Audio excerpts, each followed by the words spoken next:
Mario, you're right there. You've got Madison Square Garden, right? You wanted to talk about Madison Square Garden. Well, in the context of sports, we have defined sports in the United States, but when they're playing, the Jets are playing in London this weekend as a football team. We're going to take sports globally, and we have already taken sports globally, and that's a whole new market. And brands will monetize that in some fashion. It's just a question of time and when. So you have gaming, not gambling, online, and at some point they're going to pay you a royalty. If you don't pay a royalty, sue them. Yep, and in the case of Madison Square Garden, I could buy a hockey. If I buy MSG, which is trading today 25 million shares at 150, new when issued spinoff. You can get the Rangers for free when you buy a share. You can get the Knicks for free based on the value of the business. They have $1.5 billion. What would you pay me for Madison Square Garden? Ted, he's trying to take you public, man. He's trying to take the capital. We're seeing a deal take place right here. It's a great thing for us. Absolutely.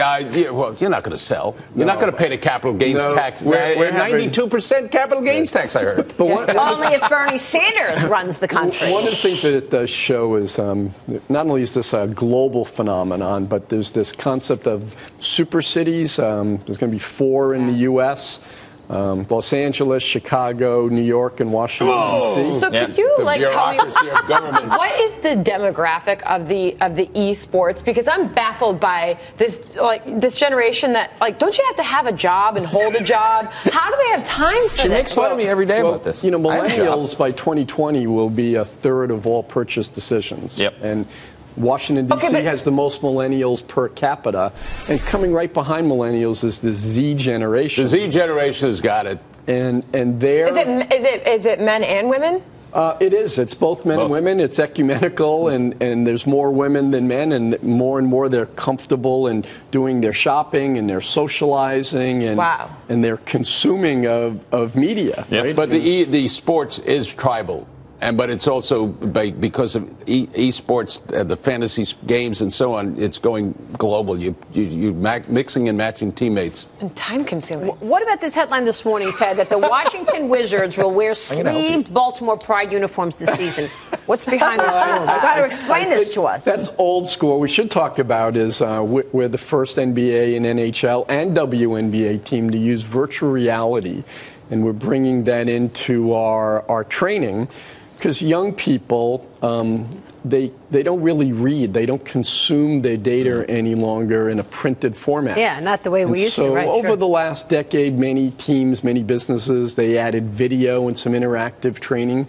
But when you really put on the Oculus headset. Yeah. Also use Morpheus because I own Sony. You are in that environment, and what we want to be able to do is increase productivity, increase retention, be able to help injured players to be in the game.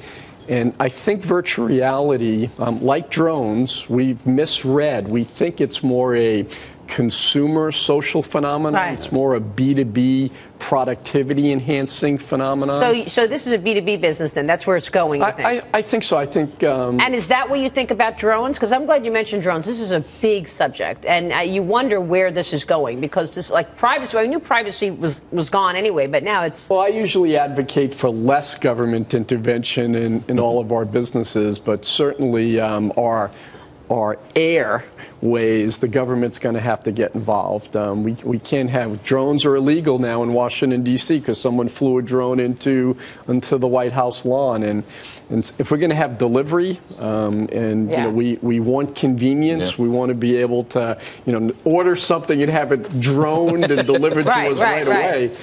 We're certainly going to have some kind of operating system, some kind of web that communicates on where things are landing and managing that airspace. So the government's going to have to intervene there. Do you have any interest in drones? We have to know all technology and all development, who makes the sensors and who's doing the cameras and who's doing what.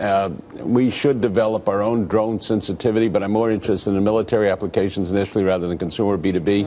And notwithstanding that, this is an area we're going to follow, much like we're following cybersecurity, 3D printing, and so on. And e-gaming, like big fish. I think you make a really good point, though, Ted. This is one area, I think we all agree you don't want too much government invention in business, but this is one area that... And we have to get in front of it because something bad's going to happen. Yeah. This is one where you can just see a plane is coming down because someone, instead of shining their their laser, they're flying a drone. Yeah, exactly. Or they miscalculate how to fly it. Yep. Ted, great insights. Thanks so much for joining us. Good stuff. So appreciate your time today. Come back soon.